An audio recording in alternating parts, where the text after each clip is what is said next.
for me, the first rule is, will you stick to it?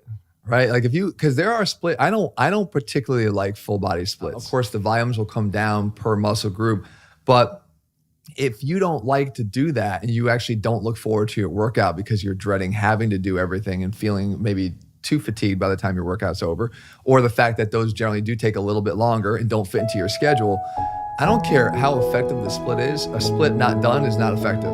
So you need to find one that fits. So maybe you go into an alternative option like a push-pull legs, like you mentioned. And that could be done either one cycle through the week on a Monday, Wednesday, Friday split, or it could be twice in a week. So you're actually training 6 times, where you repeat it, pull, push legs, or however you want to do it with either a day off in between the 3 days or at the end of the 6 days. And again, that actually impacts your schedule. I've broken that down before where it's, if you put it in between the 3 days, it's good because you're giving yourself an extra rest day in between, but it starts to shift that day off every week as we wrap around. So for those guys that were choosing that 7-day schedule out of convenience in our heads, it starts to mess with that off day. So others like to just keep it predictably, let's say on a Sunday, and train 6 days in a row.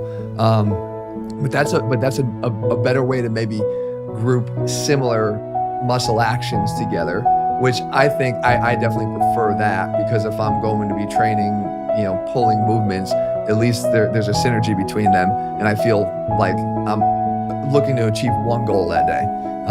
And then, quite honestly, you could go back to the bro split days, and those still work effectively. There's a reason why they worked in the past. Like, I think that science shows that there's smarter ways to do them these days. Like you can come back and hit a related muscle. So you could do, let's say, biceps on one day and then come back 2 days later and do back, realizing again, synergy between the exercises there, your biceps are gonna get re-stimulated again.